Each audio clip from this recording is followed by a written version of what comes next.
Welcome to Stephen King Saturday. Tonight we are going to be discussing Salem's Lot, which I cannot believe I've never done on the channel because this is my favorite Stephen King book. Not my favorite Stephen King adaptation or film, but my favorite book. And we are supposed to get a Salem's Lot film this year by Gary Dauberman. We were supposed to get it last year in September. Mm-hmm. It got pushed, and then it just got taken off the schedule altogether. So I don't know what is going on with that film. I was hoping we were going to get it this year. I'm still hopeful we'll get it this year, but I'm not sure what to expect. That doesn't make me feel good about it.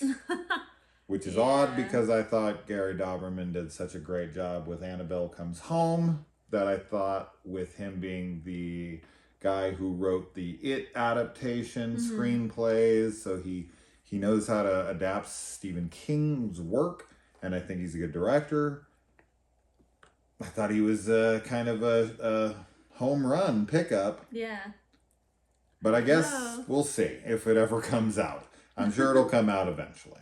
Hopefully. So anyway, Salem's Lot, it's been a while since I've seen this. Now, this is a made-for-TV miniseries that were comprised of 2 hour and 30-minute long episodes, so basically 2 full feature-length films back to back.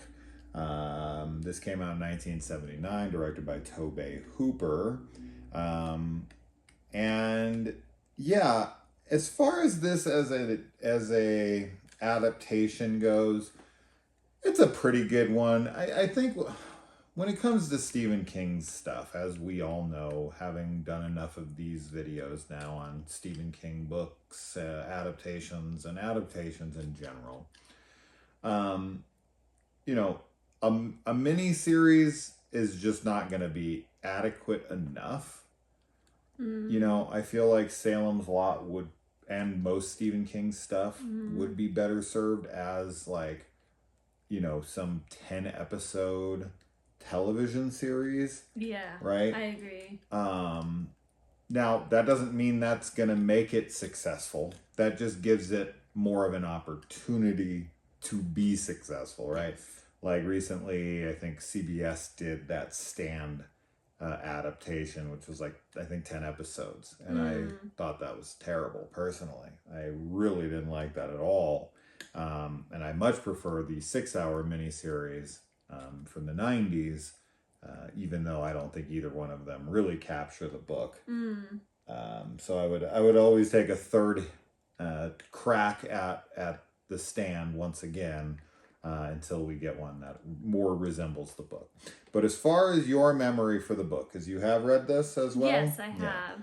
So you're saying you feel like this is a really faithful adaptation. The only thing that we're really missing, and I agree, is that community, right? Like that attention to the town of Salem's Lot and getting a real sense of the town and all of its inhabitants. Yeah, I remember the book fairly well, and after watching this again, I feel like it is a pretty decent adaptation. There's one death, and I can't remember who it was. I was trying to think that is a little different in the book, but it's not enough of a difference that it really changes anything. But it's not just the sense of community that's missing. It's also the level of weirdness, because I feel like in the book you get a real sense of how the whole town is being affected. Yeah. And you get to see everybody's sort of descent into, vampirism, I guess. And I just think that we don't get enough time in the miniseries to explore all those characters. We kind of rush through it. You really want to take your time building a town like this, and this is where TV series very much have the upper hand in the storytelling department. And films, and this is a 3-hour film, right? A lot of films are only an hour and a half, so trying to cover this in an hour and a half would be even more difficult. So they did initially adapt this to television for a 3-hour miniseries, And then once they went to redo it back in like '06, '04 or something like that with Rob Lowe, I think that was on like TNT or something. That once again they kind of did the miniseries approach, and with something like Castle Rock that touches upon these themes, you definitely get a longer form of storytelling. And one thing that show does really well is builds up the town of Castle Rock, right? Yes. I think the second season is a really cool adaptation of Misery. Yeah, I agree. And the girl who plays Annie Wilkes in that is phenomenal. She does such a good job. Just as good as Kathy Bates. Because she embodies her, but also makes it her own. She's incredible. Yeah. But that show just really takes that time to build the town that King's always trying to build. King is always a world builder. Yes. Right? And he's even referred to himself as having like diarrhea of the mouth or something like that, where he just can't control himself but to over explain and really try his best to paint the most accurate picture in his head. And that's not a bad thing for a writer, but it can get overly wordy sometimes if you've read his books. But I don't know. I guess because we're talking about Stephen King's miniseries and stuff like that, you can also overindulge, and you can also, try to take a book and make it too much, like they did with Under the Dome, where they took the book and they made it into a TV series, and they decided like, well, we're going to kind of keep the core idea, but then we're going to try to turn this into our own Lost. Right? And they basically just kind of did away with a lot of the book and just took elements of it and made it into its own thing. And they did the same with Haven, which is an adaptation of The Colorado Kid, which I read that book and I watched that entire TV series, and that's just like elements of that then they turned into many seasons. Same with The Dead Zone, right? So you can very much expand upon things, but if you want to do like an accurate representation of a King novel, like a not a beat for beat, but mirror, kind of like The Last of Us recently did, you're just gonna need more time. And yes. I think that's this film's shortcomings. Yeah. Is in its runtime, which is funny because it's a 3-hour film, so you're not gonna get a much longer film. Right. But, it's just, it needs to be more of a series, not a mini series, but a full length one with, like you said, 10 episodes or something. Sure. Because I think that a lot of this adaptation, like it's pretty good. Like the acting I like from everybody. I like the feel of this miniseries. It does feel like nostalgic because it's a Stephen King miniseries in some ways, but I do think that they capture, even though it was filmed in California, like they captured this New England small town vibe, which I really like, but it just is like it needs more time. Like there just needs to be way more time with every person in the town, because there's all these side stories that are going on. And I just feel like they're important and they shouldn't be skipped over. Sure.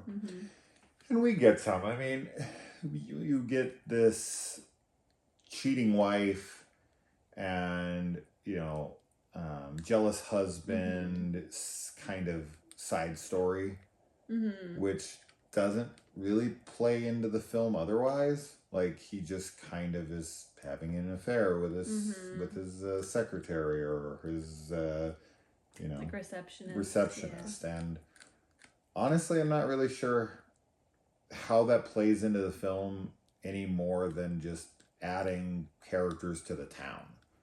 Like he goes in, he kind of slaps her around, threatens that guy's life, and then that's kind of that. Yeah, there's a lady, I'm trying to remember who it is, because for some reason in my mind I thought it was the secretary, but it's not. There's another family in the book with a young mother who's like abusing her baby. Do you remember that?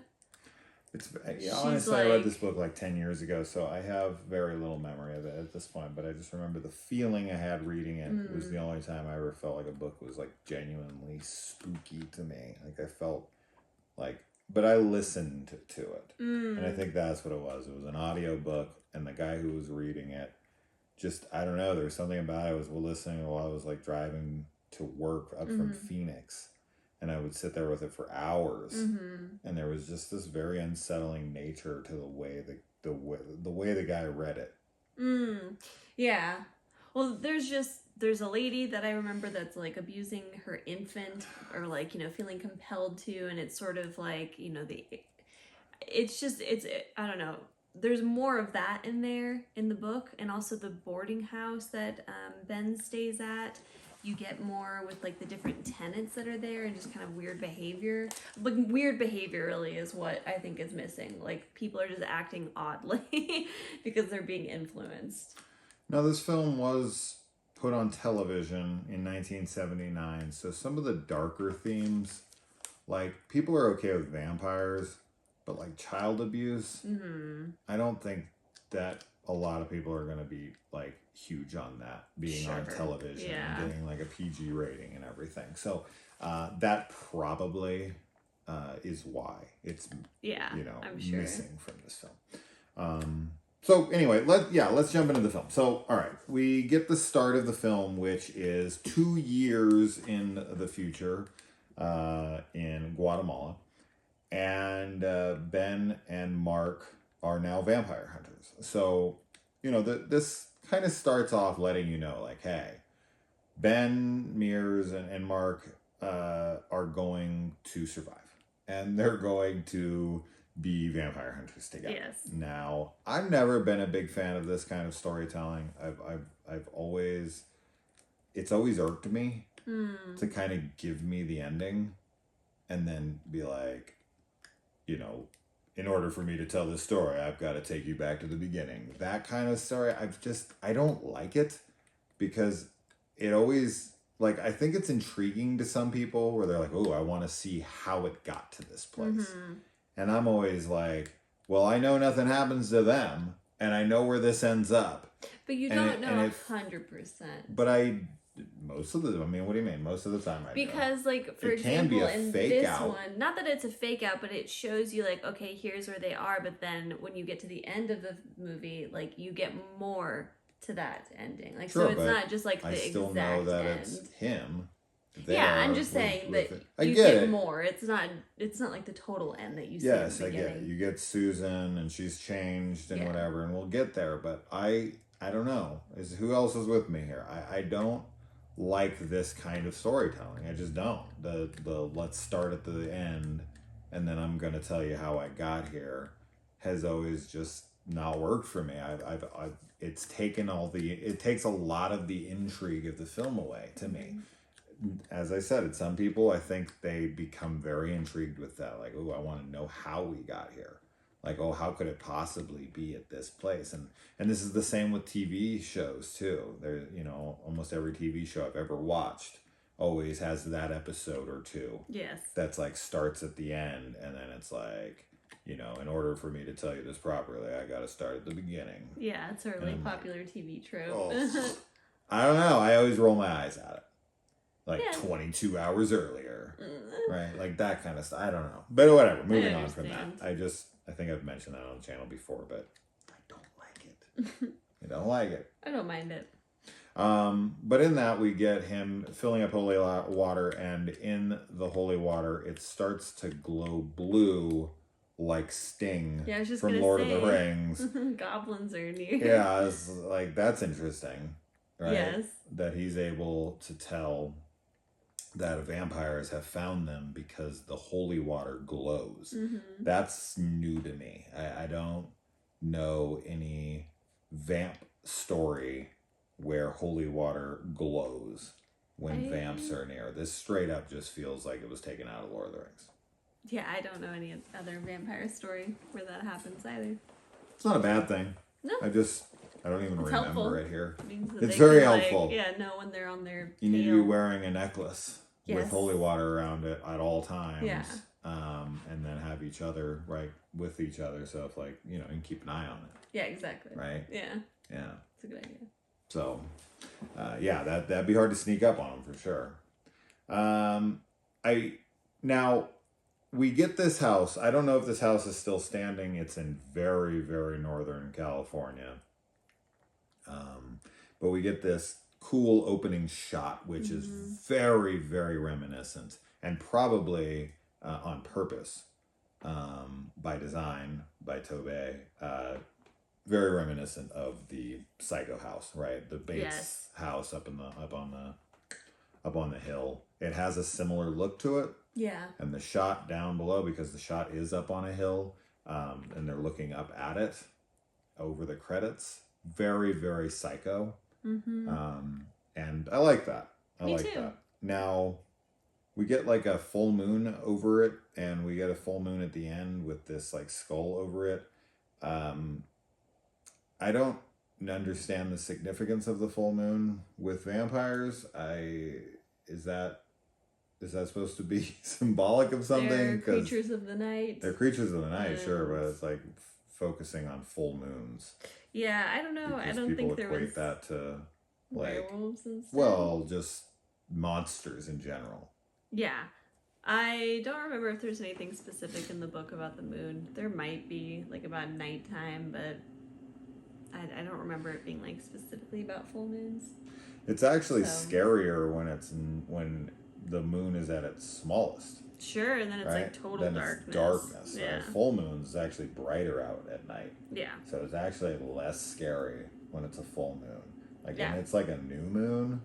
And it's like pitch dark. Isn't that when it's like the smallest, or is that new moon? The new moon. Yeah, that's like the scariest time. This is straight up like pitch black outside. Yes. Yeah, especially if you're like in a place like this with like very little light pollution. Oh my gosh. If you're in a city, obviously a little different, but if you're like out in the middle of the woods, like deep. Yeah. It's fucking black. It's really, like really you can't see anything. So anyway, I like how Ben, and this is, I don't know, maybe this is I don't know where he's coming from, but he just like blows right through stop signs like nothing. He doesn't even like pretend to slow down. Now, I don't know if that was just for the film or if Ben drives like this, but he's as big of a danger to this town as Barlow. It's because it's a small town and he's like, I don't gotta fully stop. No cops, no stops. Exactly. Yeah. Yeah. Yeah. Except for the cops are all over his ass in this movie. But then they're not. I don't know. Everyone's just gone. That's another thing with this movie. It's kind of just like, you know, and I think this isn't something they convey very well. But in the book, from my memory of it, is like people start dying and disappearing, and the town starts to like empty. Yes. Right? And that is what starts happening. They kind of do that-ish, where he like goes to the dude's house and he's like taking off with the family. He's just like, things are falling apart here and you're leaving, and he like drives off. Like, that's just like one like family. I feel like they could have went through downtown Main Street and it's like empty. Well, but this is what I'm saying. Like, they needed to have more of that sense of community because in the book, like, you follow, you know, or you're introduced to all these side characters in the town, and then when you circle back to them later through Ben or whoever, and something's weird with them, or they're, you know, they disappear, like, it's much more creepy that way. Sure. Because it's like affecting everybody. Sure. And it becomes a very like insurmountable like task to try and defeat them. It would be really cool to have him like kind of driving through town at dusk, and you know, he's looking in the shops and they're empty and he can't find people, and after he's like kind of gotten to know some people in the town, and you know, you have interactions in the drugstore and this and that, and then you go and he's like either have like signs up like, you know, closed for, you know, whatever reason, and then like as the sun starts to set, like he starts seeing like people like appearing in the buildings, like with those glowing eyes and stuff. Right, like that kind of shot where that whole town looks like it's now been taken over. Yes. That would have been super cool, right? But we just are kind of lacking that kind of stuff here. We got Fred Ward in here, who plays that very same guy we were talking about earlier, the real estate agent, who Crockett, I think is his name. Mm-hmm. Yeah, he died pretty recently. He's more of a comedic actor these days, Anchorman and whatnot. But back in the day, he was doing the more serious roles, and it's always interesting to see like more comedic actors and their serious stuff. Yeah.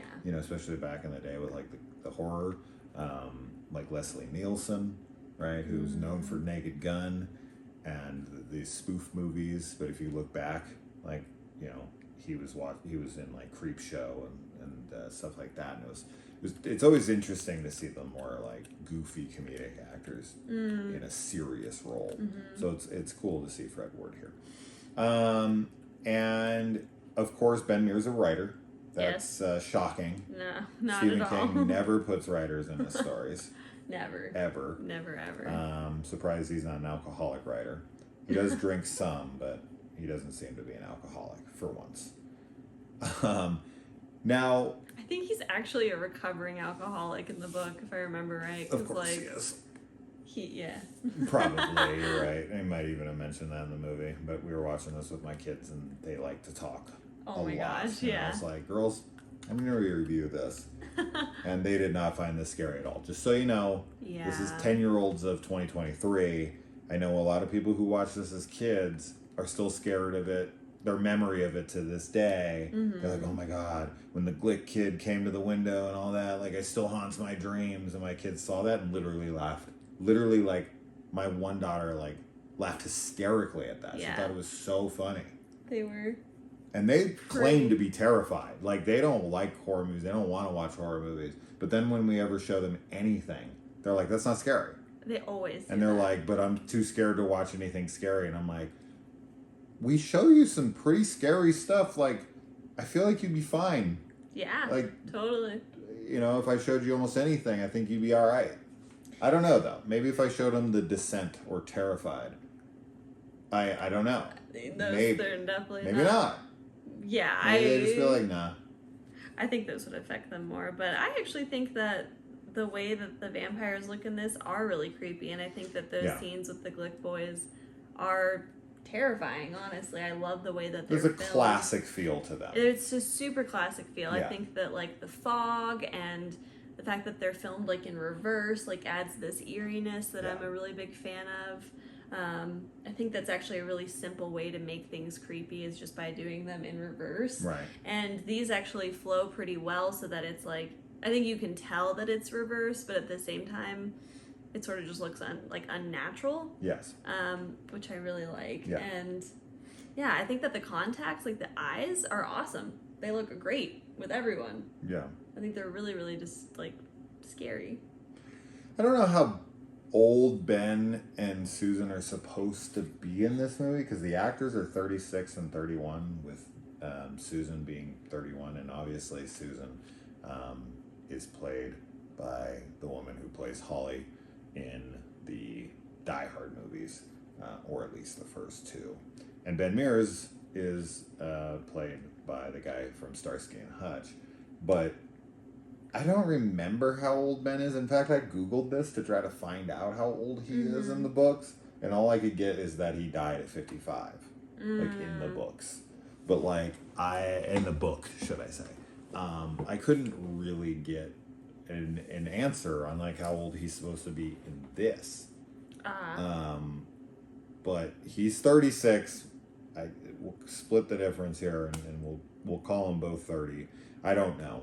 But he, like, walks right up to Susan, sees she's reading his book, and is like, I want to have dinner. And she's like, I thought you were married. And he's like, she's dead. And she's like, okay, I'll go out with you. And then their very first date at, like, 30 is with her parents. Yeah. This is, I don't know, maybe, are they supposed to be younger? It's supposed to be like 20? I don't think so. He's a writer. He's like an accomplished writer. If anything, he's older than she is. I'm pretty positive that he's supposed to be older because he was married and all this stuff. Like, she's younger than him intentionally. He looks 45. So, yeah. But I don't remember where their first, like, date dinner. I don't know if it was at her parents' house in the book. Let's not worry about that because we can't remember the book as well. Doesn't matter. As far as the film goes. But as far as the film goes... Would you have, like, some dude who just came up and asked you out at the park in your like No. 30s, would your first date be with your parents? No. But I'm also not alive in like 1979, so. That just doesn't feel like 79 to me. I don't know. That feels like 59 to me. It does, but you have to remember too, small town. But what do so, like, kind of more old school values tend to stick around in, like, you know, smaller communities. And let me tell you how 69 feels to me. But yeah, I definitely would not want to have dinner with somebody's parents for like the very first like date. It's such an It odd would be thing. really awkward. Yeah.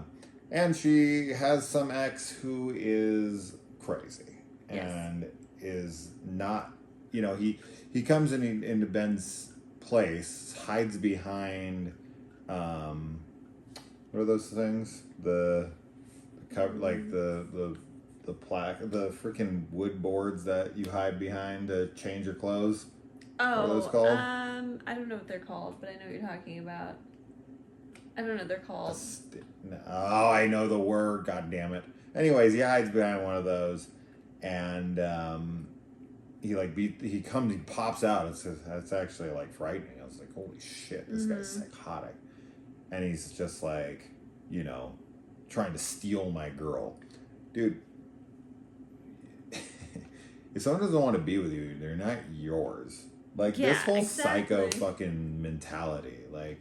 If you're somebody who genuinely thinks like your partner is yours, and like if they don't want to be with you anymore, like you own them. Yeah, like you just have to convince them to be with you or something, like, because that's kind of it too. He just wants to like harass her into being with him again. Like if Kaylee didn't want to be with me anymore, it would suck and I'd be pissed. But like I don't own her, and I would not like pursue her like this. Like this is just psycho shit. It drives me crazy when I see it in films. Like, stay away from my girl. You're trying to steal my girl. I'm not. I don't even know who the hell you are. Yeah. Right? Like, she wants to hang out with me. This is her choice. She's not yours. But I think most people know this. It's psycho shit. Yes.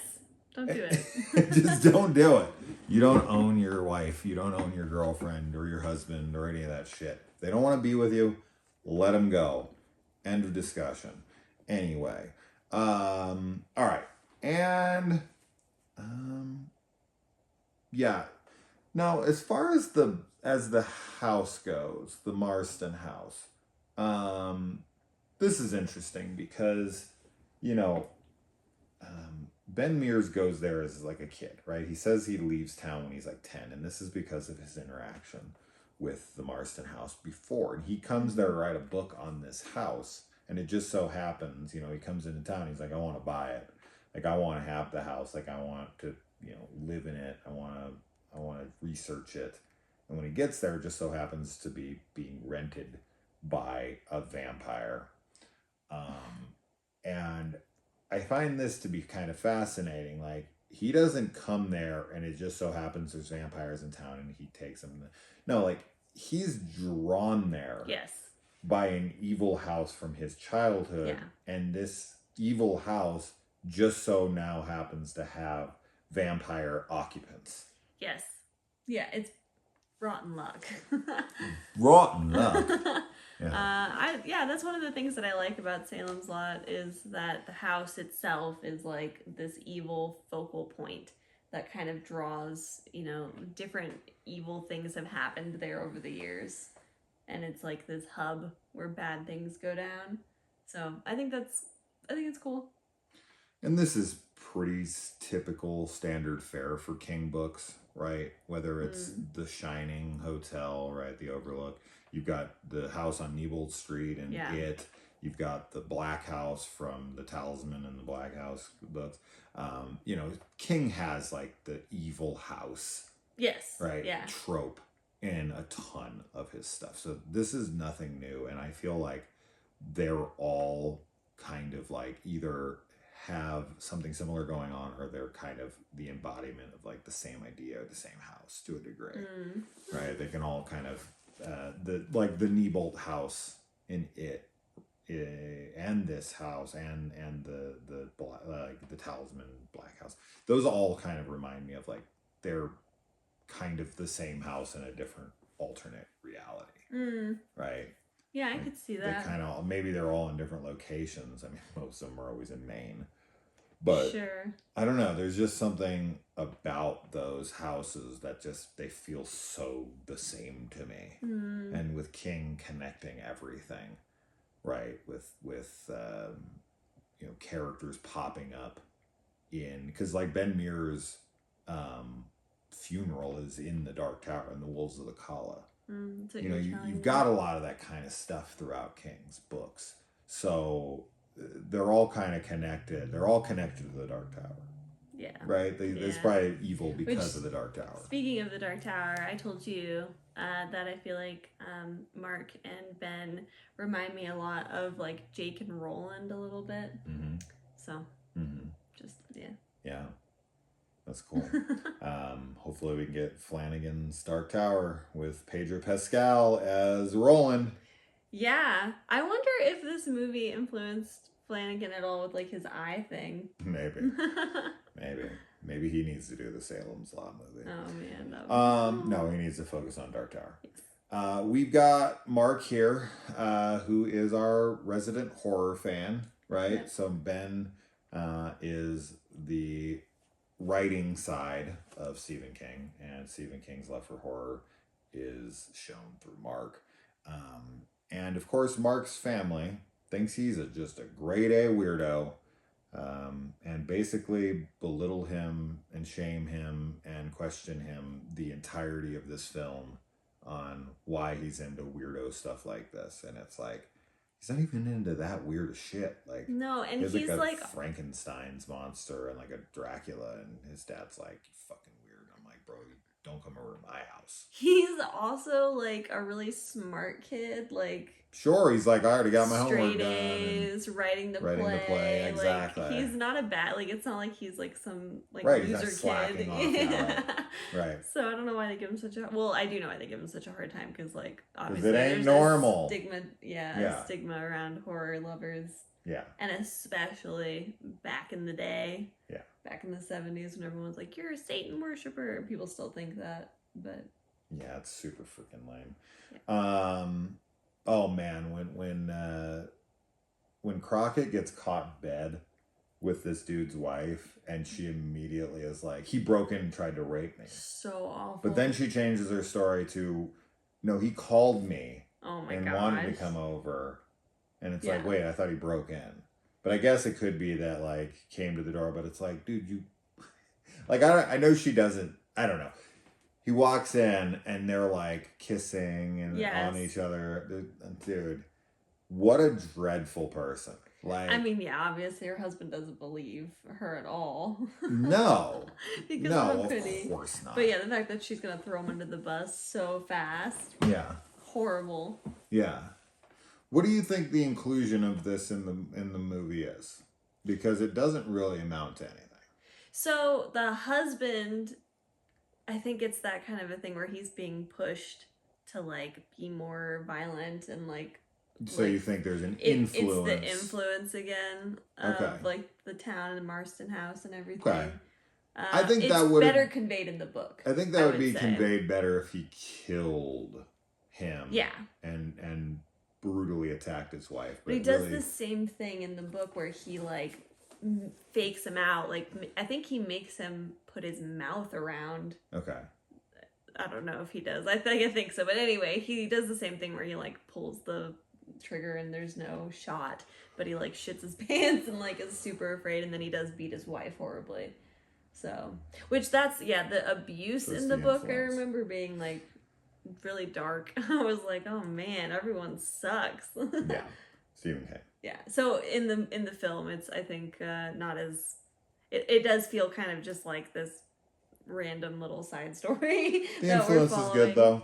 I like that. Like, people are losing their edge. Like, I think if we would have shown him have a transformation where he was like a really nice guy and then he started to come undone, right? This is done very well in the Needful Things adaptation, where people in town are turning against each other. And I think that film does a much better job of conveying that, like, town gone crazy, right? Where Leland Gaunt is having this tremendous effect on everybody in town. And the reason I've never done that film on this channel is because I've always wanted, and I did read that book as well, but God, another one that's been so long, I can't remember enough to like compare. But like, I always wanted to do this hybrid cut that I know doesn't really exist, but like TNT did like an hour longer version of that, where it's like a bunch of made for TV footage that was like amounted to like an hour. And it was just more expansion on the book, and I like it made it though be like a PG movie for TV, and it's like, can I get the R-rated cut with the TV footage in it so that I can get a longer version, because I want a longer version of Needful Things. But we'll do that though. Don't worry, it's coming soon, I promise. Okay, anyways, then we get the Glick scene, which is probably the most iconic scene in this film, right? Floating at the window, scratching, eyes glowing, letting his little young brother in, the Johnny Glick. That stuff is great. There's a great eeriness to it. It has that classic vampire feel to it.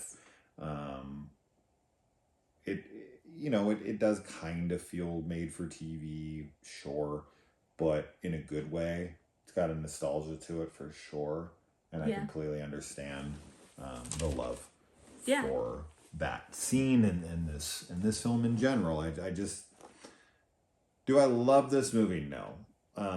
I do like it. It's not something I gravitate back towards, but I do think it has a good feel to it and a good atmosphere to it.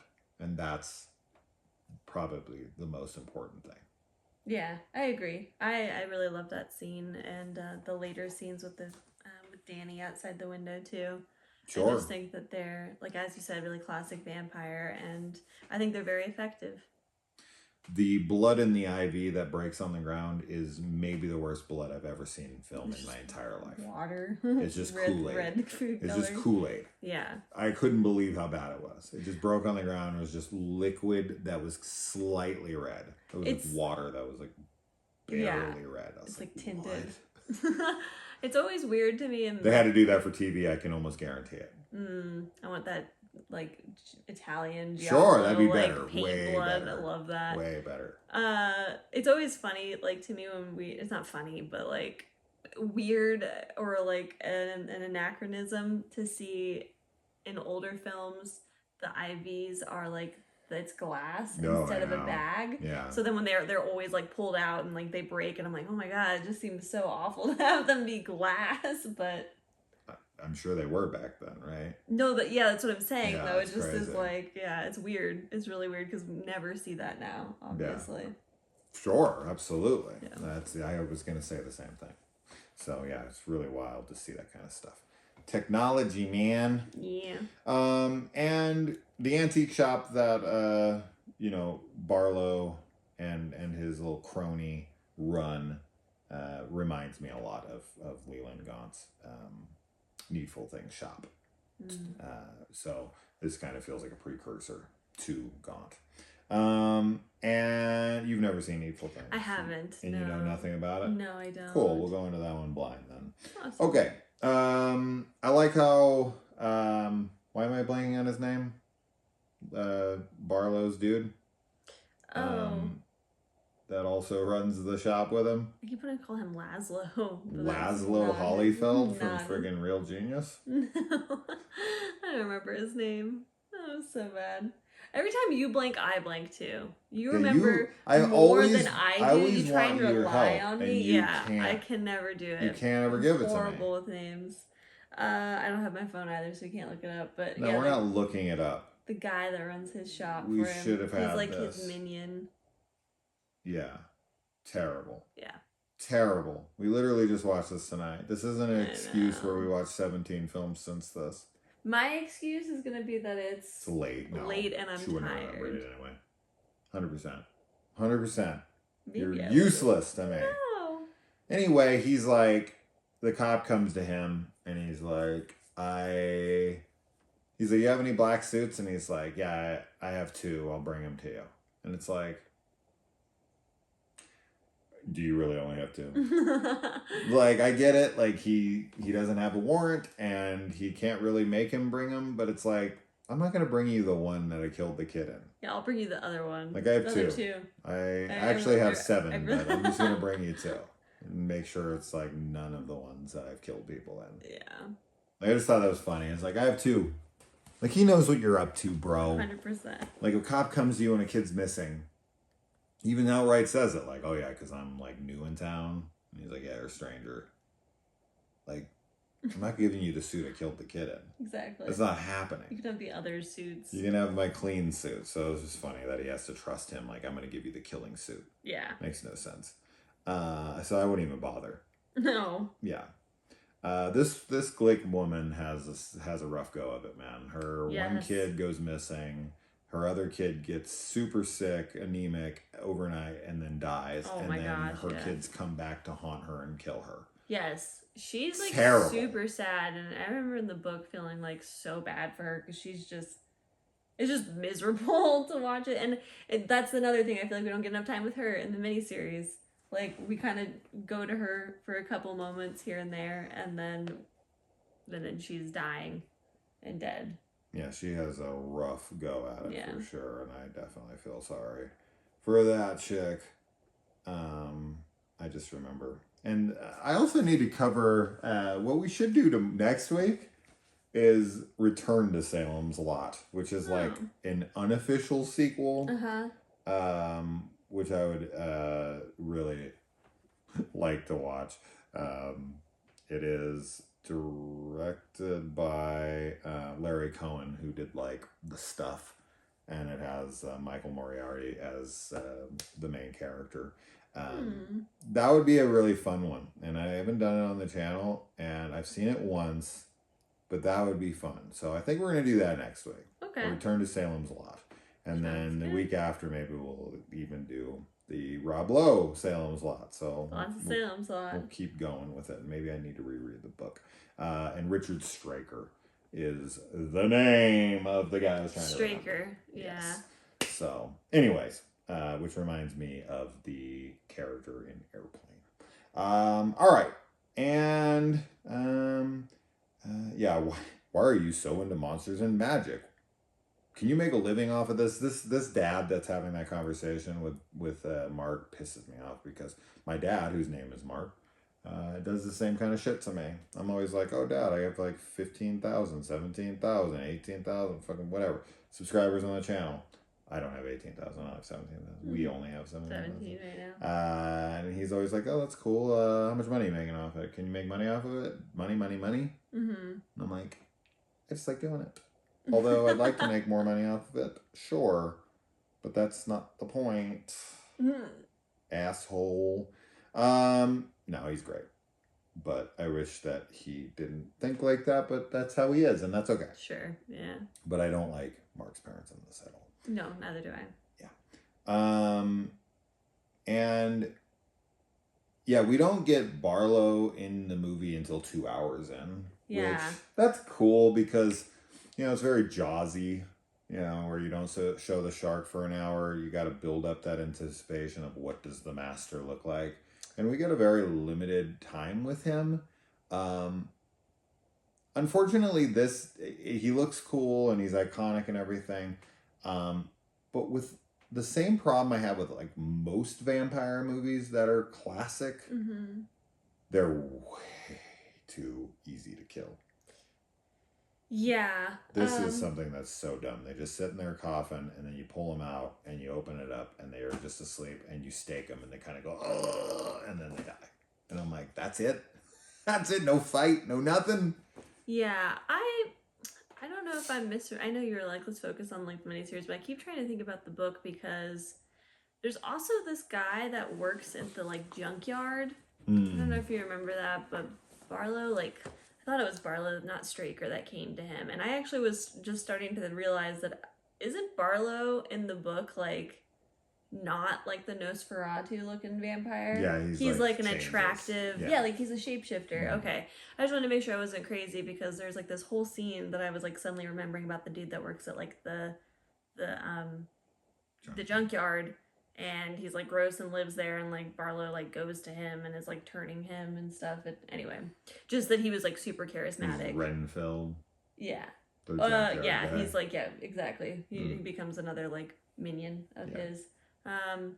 But yeah, I mean, they're easy to kill for sure. I feel like there was a little bit more of a fight depicted in the book towards the end with them. With him and his and all the other vampires. All the vampires that are down there. Although I remember. I do like at the end of this, you know, when they go down to the basement, that you do. Yes. That shot is really good. Like, I like that a lot. But it doesn't amount to anything. No, it doesn't amount to anything, and you only see 2 of them. Yeah. But if you saw more of them, kind of out of focus like they were, but their eyes are glowing, like, that would have been really rad for sure. And, yeah, I mean, Barlow, this, like, it looks really scary. Like, his eyes were tripping me out a lot on this watch, because I was just like, I know that he's wearing contacts, but, like, the rest of his eye is, like, green and like weird looking. I was like, how did they do that? Yeah, I don't know. For 1979 made for TV, I have no idea how they do it. I don't know. It looks crazy, but it is very Nosferatu, like with his weird buck teeth, which I do not like. I don't like that with vampires. Like the other ones have cool vampire teeth, like their teeth all look scary, but the buck teeth vampire, I don't know what that is. I don't like it though. It's all about freaking the vampire and Night Flyer. It's all about freaking Edward Cullen. That's the vampire we're going to talk about now. We've been watching the Twilight films with my kids over the last week. We watched the first 3 of the 5. Yes. Yeah, they're interesting. They're fun. Anyway, and yeah, I like. I don't know why Barlow kills the dude that beat up Ben. He just goes to the jail, and that's like when we first see him. He like unlocks the lock and he comes in his cell, maybe because he's easy prey. I don't know, but he goes after him. Yeah. Maybe because no one will miss him, or I mean, people are gonna miss him. Like when the cops come to, it's like a big deal. Like when a person escapes from jail. Yeah. So, like, if that's keeping a low profile, you need to rethink your low profiling. I sort of remember there being more in the book about, like, people, like, so, like, if they had, like, low faith and stuff like that. We need to stop talking about our very limited memory of the book, because it's just because it's, like, it's coming back to me, but I'm just saying, like, that's why I think it's in there, and it doesn't make sense in the miniseries, but in the book, there's a reason why he goes after them. Sure.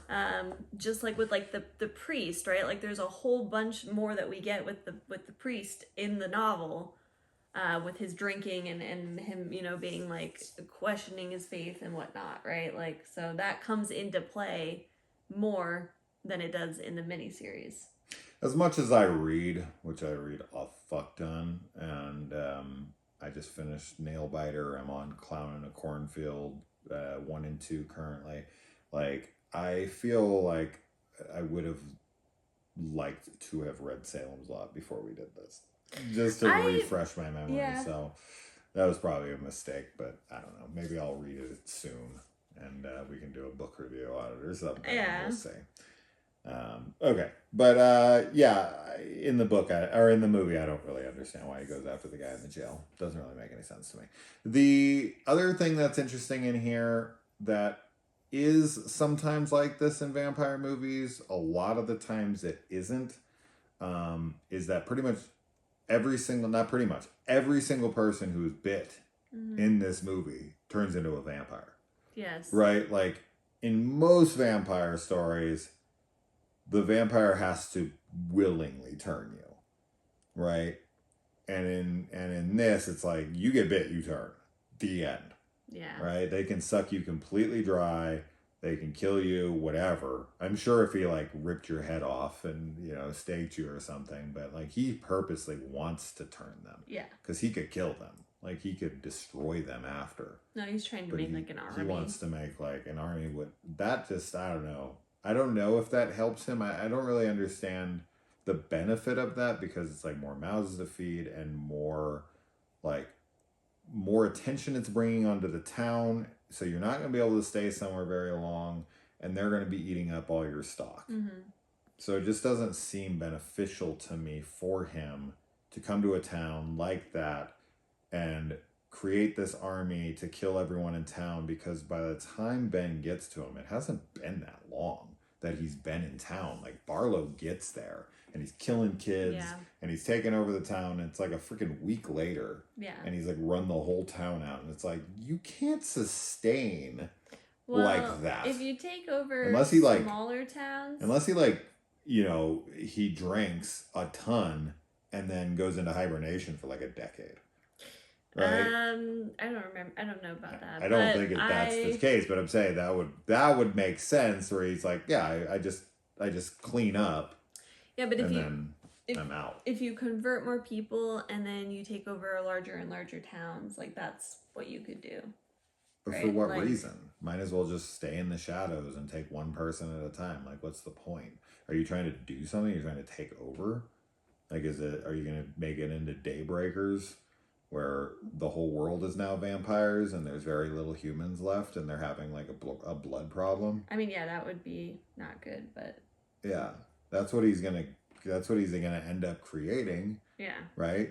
It's as Ben talks about, it's the I forget what he calls it specifically, but it's like compounding numbers, like 2 times 2 times 4 times 8 times 16, right? Like, extrapolates, it gets the number would get so out of control so fast, it would be like a plague. It would be like The Stand. It'd be like Captain Trips. It'd be like everyone would be a fucking vampire within a month. Right? It'd be like a pandemic.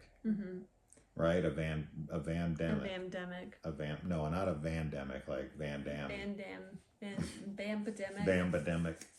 Yeah, you're right. I don't know.